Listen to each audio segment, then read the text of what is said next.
We are back with our next speaker. He is from the University of Michigan. He is the organizer of the Serverless Detroit meetup group. He helped run the Serverless Open Space yesterday, which was a huge success. And I won't say much more because he wants to talk about himself a little bit too. His name is Tom Kowalski, and he's going to tell you about serverless DevOps in a serverless world.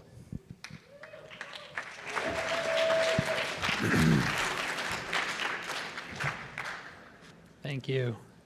So yes, I'm Tom Kowalski, and I will be doing DevOps in a serverless world. I consider myself a serverless enthusiast. There we go, we got a clicker. So I'm going to try something. I'm going to do something live here. If you go to the slido.com on your phone, and then go with serverless for the code, you can submit questions to me, and I can answer them here. And more importantly, there's a poll on there. It asks you what your serverless usage is. So I kind of want to tailor this to you guys. So from the open session that we had, it was a lot of people that, were using serverless. So I kind of want to get a baseline, though, of who actually is using serverless and what the percentage is. So if you guys could answer that poll for me, that would be great. So this is me. This is the same blurb that's on the program. I've been a developer for over 10 years now with the same company, Daysmart Software. And I dabble here and there with other projects, but I've been with them while I was still in college. Started off as a developer, slowly transitioned into more infrastructure. Now kind of more full-time-ish infrastructure. I still deal with architecture. As a DevOps person, I consider myself. I'm giving myself the title of principal DevOps engineer at work, but that's I really do all infrastructure stuff inside of the company. So, and I also consider myself a serverless enthusiast. As soon as Lambda came out for AWS, I was all about it, jumped right on it. I'll get more into that, our serverless journey later on. And I also host the serverless meetup group in Detroit. We've only had one meetup right now, but if anybody would like to host one, get in contact with me and we can set that up.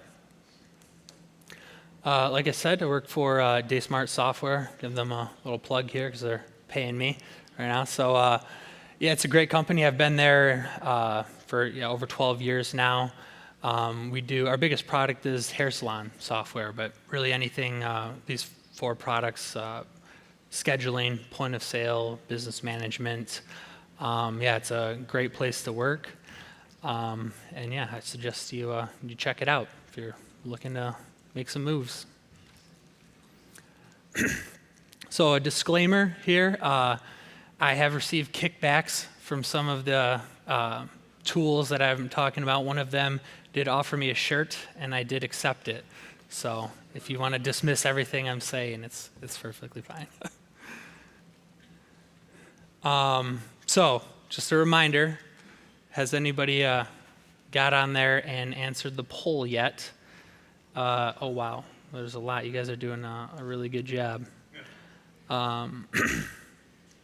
Let's look at the results here. It's 33% are using some form of serverless in production, which is a lot more than I thought.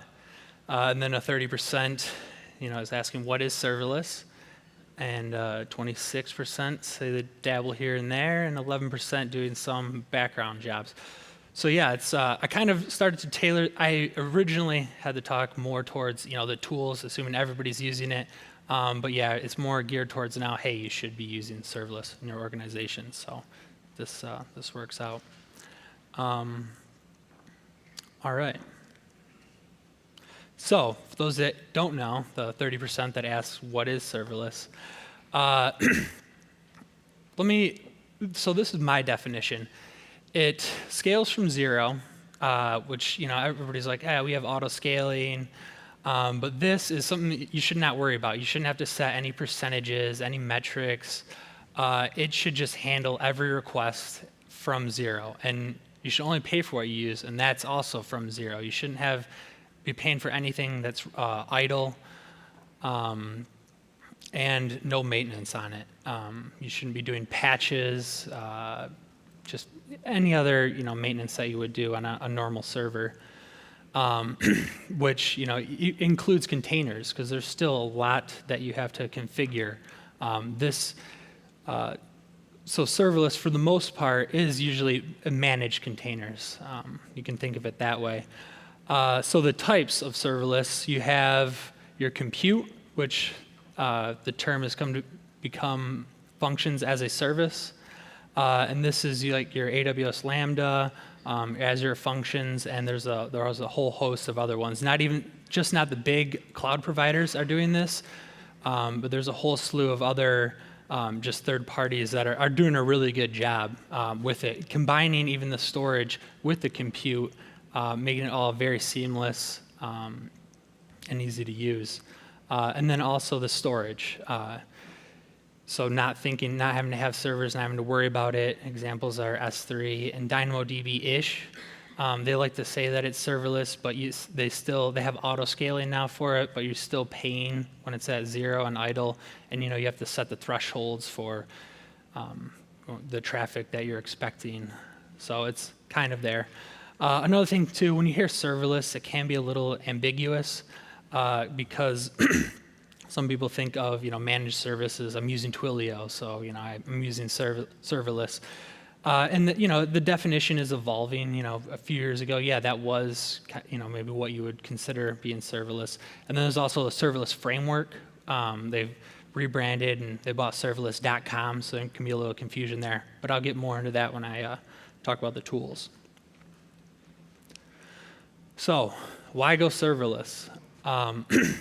The biggest thing, we're all here, DevOps. It allows you to focus on business value rather than infrastructure. And, it's that shift. Like, we've come from the monolith, the end tier. It is the next thing. It allows you to develop so much faster. You're not, reinventing the wheels that, everybody else has done. I know they're up here talking about, HashiCorp products. We use them in a lot of our stuff, but that's not what I like to do. I like to add business value. So there's people already out there that are solving it. So it's leveraging that. So now a little bit about our journey through serverless. Like I said, when it first came out, we jumped right on it. Let me do a little bit of backstory. So we started off our company 20-ish years ago, more as Windows desktop software, and I've been around for over 12 years with them. And when they started to do stuff on the web, we were running servers in the cloud. Our servers were in the closet. The beige computers, standing them up. I had the power conditioning on them, doing all that stuff, worrying about that, and then migrating to co-locations, and then finally we were running almost 100% on AWS right now. So with that being said, it was really nice, getting all of our stuff up there. It's auto scaled. We were using Elastic Beanstalk, but there's still we were still doing too much work. I felt like, this is stuff there's engineers that already solved all these issues with the auto scaling and the provisioning and all of that. And, I was asking Amazon, hey, we need something like this. And they're like, oh yeah, it's Lambda. And, we're coming out with it right now. So here, play around with it. And I loved it. It was exactly what I wanted. We started off doing cron jobs, background tasks, and it's been a complete game changer since then.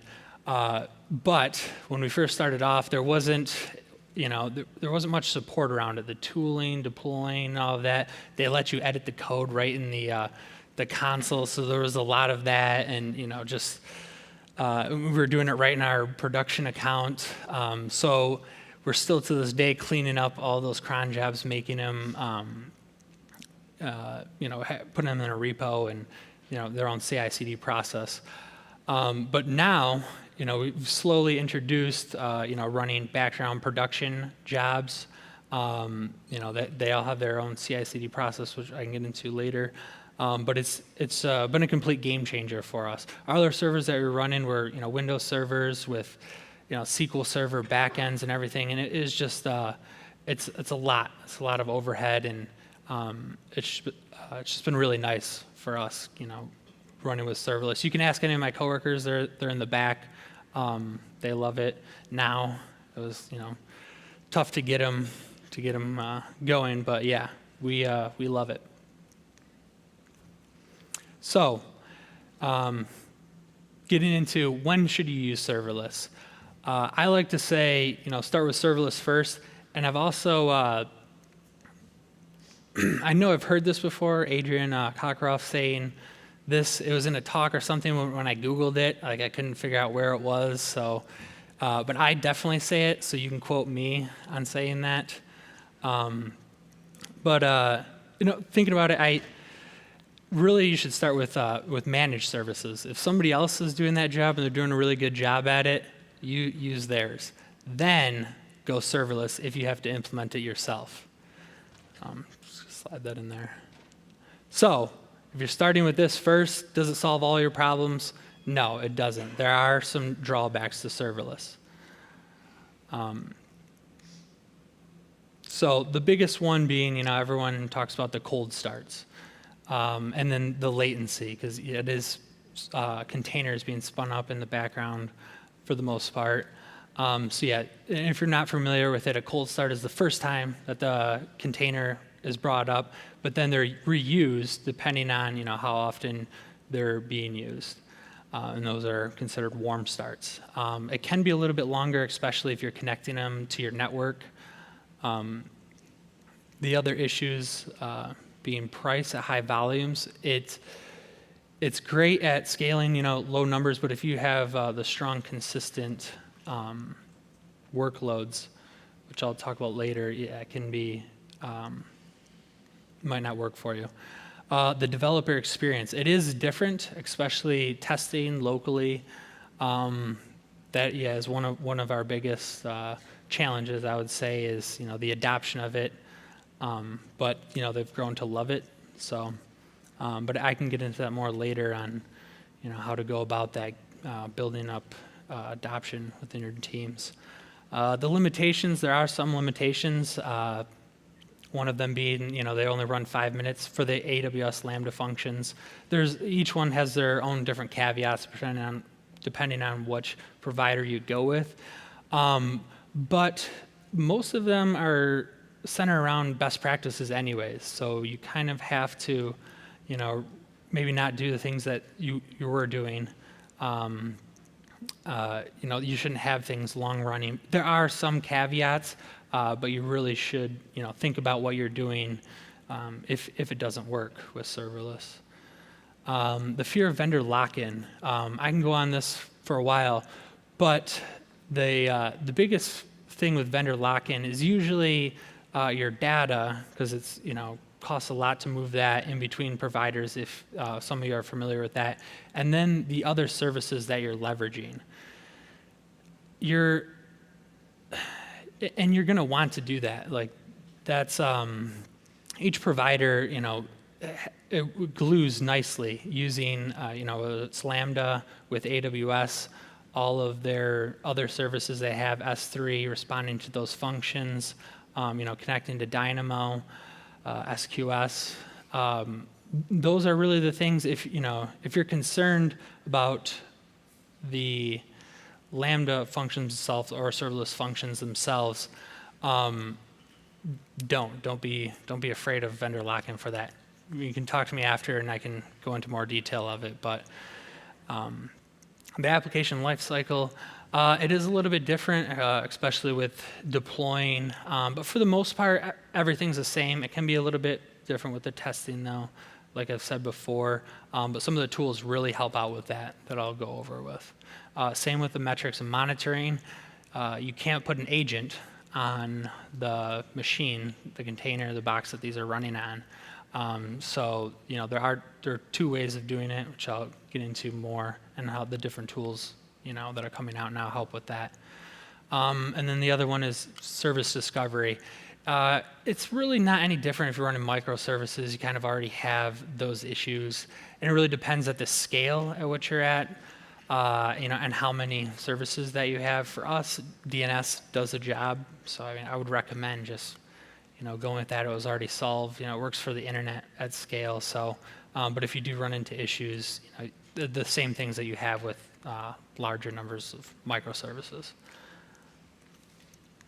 So real concerns right off the bat, the latency sensitivity. Even if, with the cold starts, even if it's a warm start, there is a little more latency, especially if you have another endpoint that these are going through.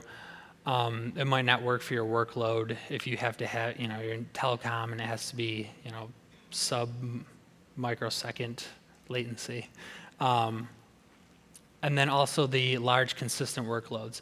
So, migrating your services over, maybe this isn't the best thing for, but definitely if you're starting off with new projects, greenfield projects, definitely start serverless first. And if you run into the issue of, it's going to cost more, but a lot more, then it might make sense to use, something that's long-standing. But I can talk more on that later if you'd like.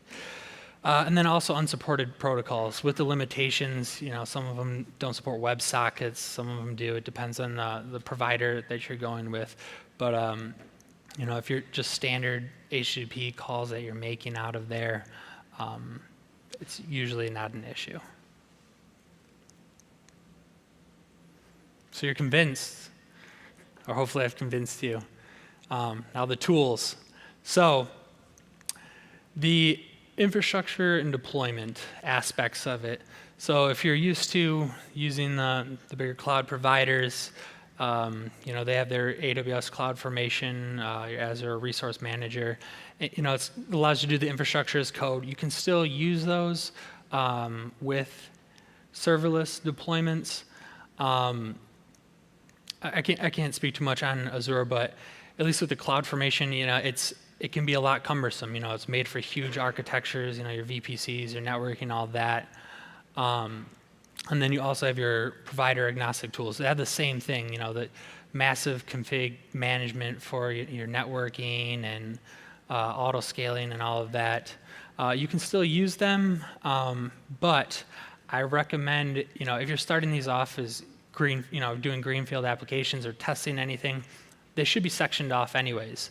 Partitioned with their own infrastructure, and they really shouldn't need, the references to, their other architectures and infrastructure that you have for your other services running. So with the new tools coming out, so let's start with the serverless framework, which is not native. That it came out right after Lambda because it was too hard to do. It was a lot going on with CloudFormation, so they really simplified it. Really simplified the deployment right to a CLI. Disclaimer: that's what we're using, and we love it. Just a page defines the infrastructure, the SQS queues that are wired up for the different functions communicating with each other. It's really nice. So then AWS came out with SAM. It was kind of, once a lot of people are doing something with AWS, AWS comes out with their own solution for it. And it's nice because it does integrate more natively with some of their other tools, like they're adding more support for their code deploy and code build, things like that. But it doesn't have the ecosystem right now that serverless framework has. But there are a ton of other ones that are coming out that are provider agnostic that allow you to do the same thing, really manage your infrastructure around serverless, treat serverless as a first-class citizen. So yeah, I recommend trying them out. I'm not going to go into each one, but yeah, I do recommend trying them all out. The same with the observability and monitoring tools. So again, you have the tools that have already existed in your native providers that you're used to. You can use them, but you'll quickly find that there's the limitations that you're running into. Definitely, they're a lot better now, but when Lambda first came out, it was a mess. You couldn't search through your CloudWatch logs, if they, especially at scale, hitting the Lambda functions.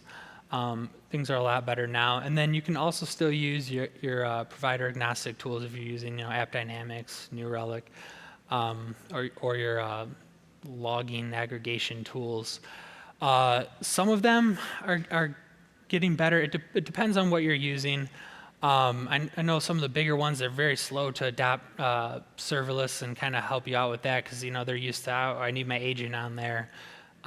So they really haven't been giving that much, as much as I'd like to. They haven't been going fast enough. So we've been looking into a lot of the new tools. What really helps is some of the native things, AWS X-Ray and Azure Application Insights, and each one, these are the two most mature ones, but there are a lot of good ones that other native providers have as well. But then going on to the provider agnostic, the new tools, they are very rapidly adding in new features, exactly what you want. But again, they can only view what your cloud provider is sending out.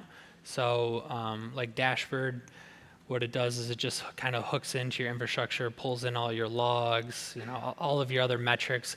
They do a really good job of displaying it, much better than the older tools, the bigger ones, the AppDynamic and New Relic. We use New Relic, and they just weren't doing like a good enough job, displaying the serverless metrics. So we are using Dashboard right now, and we love it. The other ones that, and then the other way to get your metrics is to, embed it into the source code itself. Wrap it around. If you're using Node.js, it's very easy to do that. But you do incur the latency hit.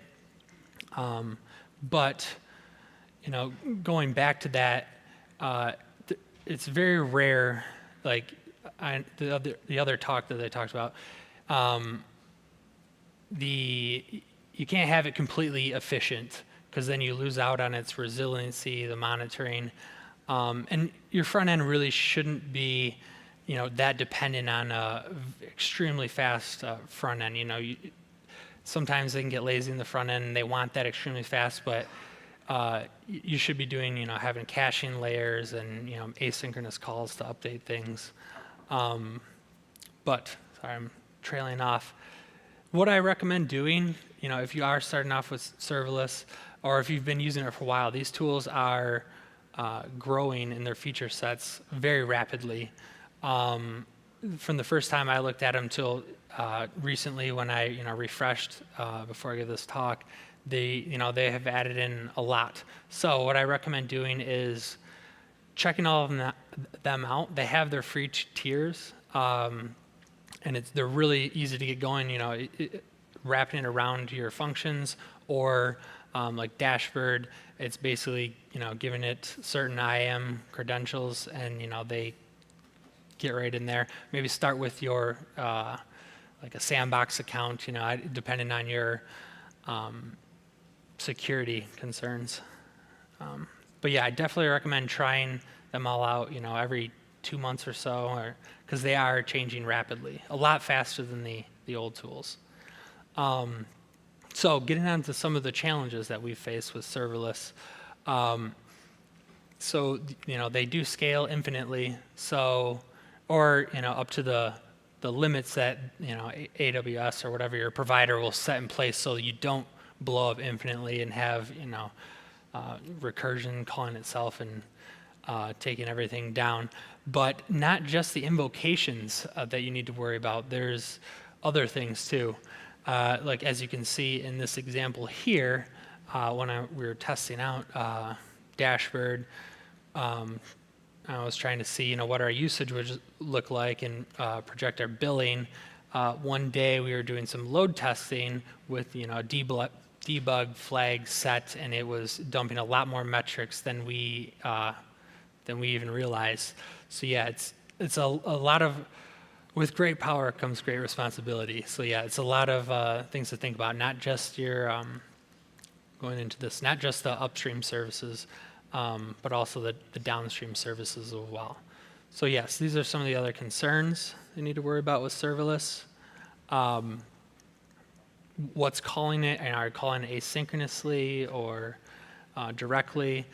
The databases, if it's scaling infinitely, can your databases scale infinitely, or do you have to implement some sort of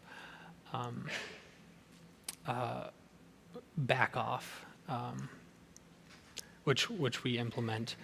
The secrets management, the way that we were doing it, it was right through the server, through an agent. So yeah, we had to make some changes, but with the serverless framework, it made it a lot easier for us to adopt a really nice secrets management solution. I can get into that later if you want to talk about it. Security, it does help because there's a lot less. They handle it all behind the scenes. An example like the Spectre meltdown, they had all the servers patched that were running your Lambda functions within the 24 hours of it being reported. But now it allows you to focus on still the same security aspects that you should have been focusing on, but now you can put more time into it. Mainly the bigger one now is the dependencies, making sure your dependencies are secured and up to date. And the other concerns are, your job. Like if you were doing the patching, now what do you do? And the thing is for me, it allows me to do the things that I like to do more. Is really diagnosing when there's latency issues. I was never really a fan of tuning or auto scaling or network or any of that. And the other thing too is the engineers that can solve those issues do get paid a lot more than those that are just tinkering around. So it is, something to look forward to. So yeah, these are some of the resources that I like. There's resources all over, but newsletters, emails, these two are pretty good at keeping you updated on all the latest things happening. There's a podcast called Thinking Fast. It's some people from Trek 10. They do a really good job. I highly recommend it. They do it in less than 5 minutes. There's like 30 episodes. It's really good. Your socials, there's a bunch of different people. I don't have anybody listed here, but you can look in your hashtag serverless and see who you like to follow. And then blogs. It's more of a video blog, but I really like, I can't pronounce her name, but her, the title of it is Fubar, and she does a lot with serverless, and it's on YouTube. So I recommend checking that out.